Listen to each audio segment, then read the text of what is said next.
Welcome to Adventures in Life. I'm your host, Earl Beecher. I'm especially pleased today to have as our guest the man whom I consider to be the world's greatest living pianist. He's Hollywood's favorite pianist. And on the wall behind him we have a few of his albums. I think there are 40 of them there. I know for a fact that he's recorded more than 154 albums and that he is the named star on at least 54 of them. I'm very pleased to introduce to you today Paul Smith. Nice to be here. Paul, you have a very simple name.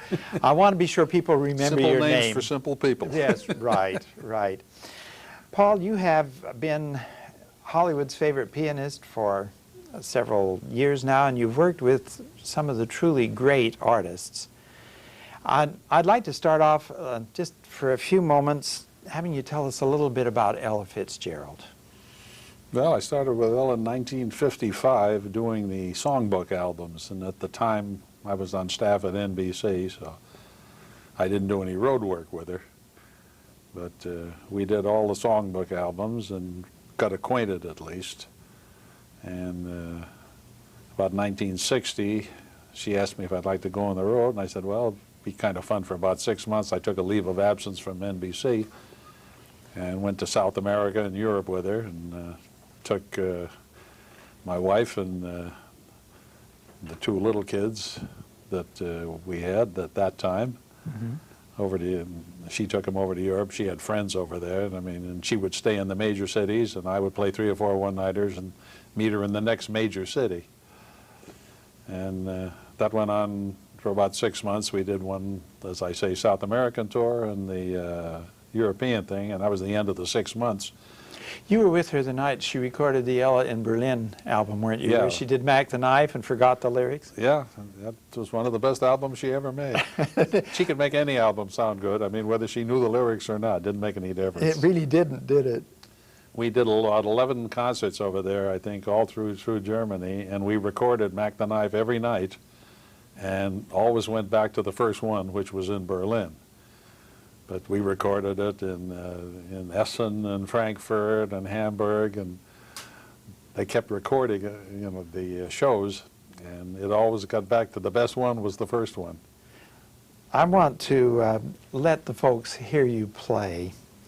And you did a family show recently, and you were kind enough to bring along a tape so that we could insert that tape.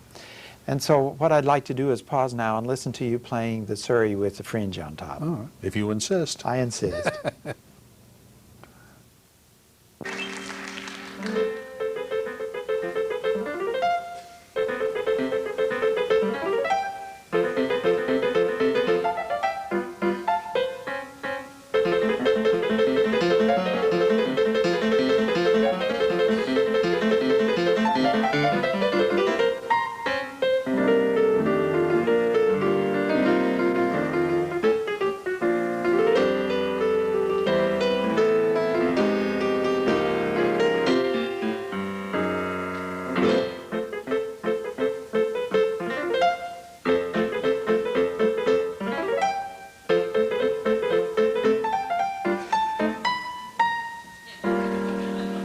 Take that seriously.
Paul, who was that playing with you then? Let's see, who did that date with us? I think Jim DiGiulio was playing bass and Frank Yes. Capp was playing drums. I understand that Frank Capp is heading up a very major organization called the Juggernaut. Oh yeah, he's been in control of that band for quite a little while. And Jim DiGiulio, of course, is one of the busiest bass players in Hollywood, isn't he? Yeah, he does a lot of work in there, a lot of studio work. I think one of the nice things about you, you always work with top flight people. In fact, if we went over some of the stars that you've worked with, I think it's a very impressive list.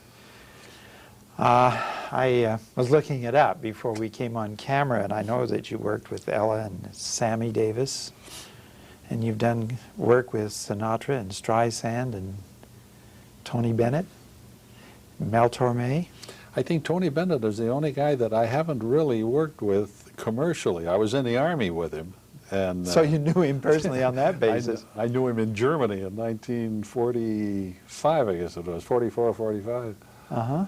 We were both in a special service outfit over there. I came in out of the military police and got into the special service group, and there was another pianist there named Jerry Borsuk. I mean, we used to play two pianos together and down in Heidelberg at the Officers Club. And Tony was around. He used the family name over there. We knew him as Joe Barry, B-A-R-I. Oh, Joe Barry Yeah. instead of Tony Bennett. But I asked him about that once. He said, I think, if I recall correctly, he told me that was his grandfather's name or something. He decided to use that. It would be much easier in the Army, you know, Joe Barry, G.I. Joe. You know? Yeah, right. You've recently done some work with Joni James on a new album. Yeah, we're doing a trio album with her, which is a step away from what she's used to doing, because she usually has about 95 strings with her. Mm-hmm. But she's taking a shot at doing the bit with the trio now. We've done we have one more session to do with her to complete the album. That intrigues me. You've always accompanied somebody, the Andrews Sisters, Les Paul. You take the biggest names there are, and you've been there. Well, I've made most of my living has been made accompanying people. Accompanying people, and yet you've done 50 albums yourself where you were the star on Capitol, Verve, MGM, Warner Brothers. You've got some of the biggest names behind you. 50 albums. Not too many people have that kind of albums on those labels. It goes back to not really wanting to be out front and on the road. I see. And as a soloist, you know, if you're going to be successful, you have to go out on the road for long periods of time. And I don't know, with today's technology and the fact that they have nationwide hookups and everything. Well, today, yeah, but I mean, back in the days when I was a little bit younger, why, yeah. I had to make a choice between either being a father to my kids and staying home, or be out on the road, and I figured it was much more interesting to do the studio work than be out playing at a smoky club. You know. And I want to discuss some of the studio work you did after this next number, but first, I love the way you do Latin music. I don't think there's anybody that gets the excitement on Comes that natural keyboard. because I'm Welsh. Okay, if that's what it takes. Anyway, you brought a tape along, and on it there was this magnificent version of Kumana, and I would like to pause That's from that and hear family show, isn't it? Yeah. If I'm not mistaken. Yeah, same one, yes. So let's pause now and listen to Paul Smith, Jim DiGiulio, and Frankie Capp play Kumana.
That was our guest, Paul Smith, playing Cumana, one of my Latin favorites, with James DiGiulio and Frankie Capp.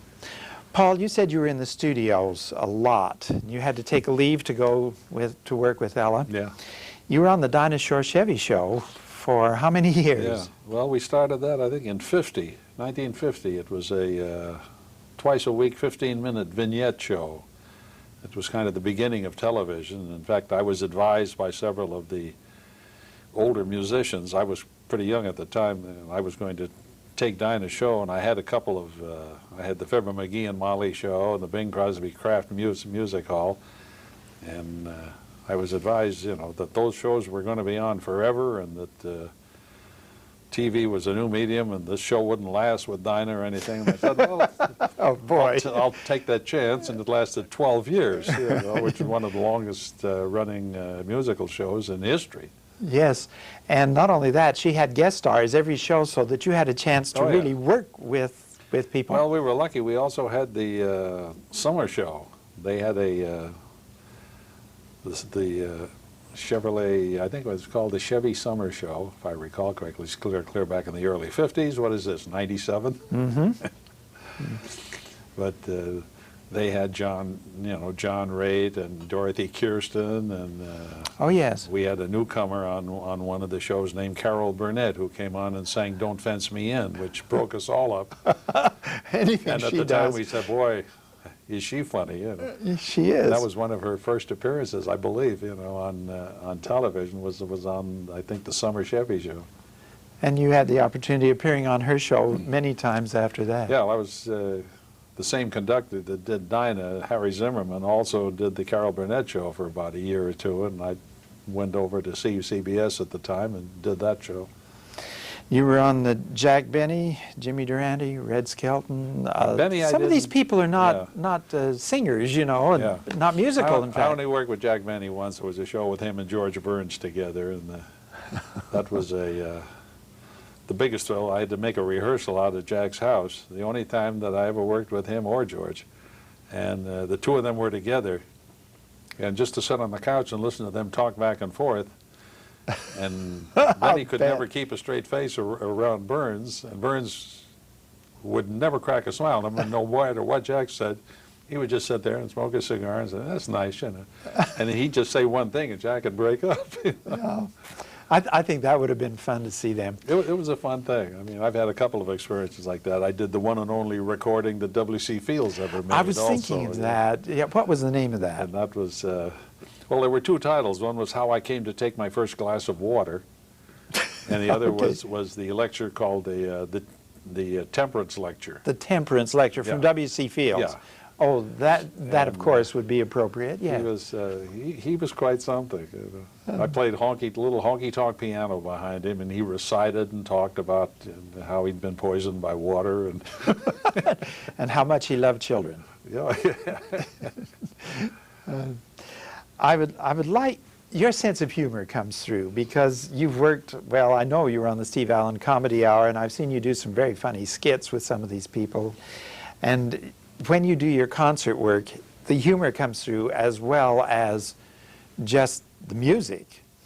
And so what I'd like to do is not tell our viewers what the name of the next piece is and see how far it is into the piece before they recognize it. Fair enough. And so we'll now hear the Paul Smith Trio playing a piece. We'll identify for you shortly.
Our guest is Paul Smith. Paul, I think you're the only person in the world who would start a happy little tune like, what's the name? Santa Claus is coming to town? Yeah, like a Beethoven sonata, and end it with a Chopin's funeral march.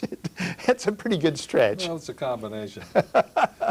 I think the first pianist I heard do that was Peter Nero with his, you know, starting off with the Beethoven thing and going into Night and Day. Yeah, he did that for Night and Day, I remember. I don't know whether somebody had done it before him, but Peter was the first guy I heard do it, you know, and I thought, hey, that's a great idea. I It like is, that. it worked, but not for Santa Claus is coming to town. That is a switch. I would like to thank you for being our guest today, and I'd like to thank our viewers for joining us. We are going to close the show with another touch of the classics. Now, you did Santa Claus is Coming to Town in a way that should warm the heart of any good jazz lover. This one, we're going to close featuring Jim DiGiulio on the bass with Have You Met Miss Jones?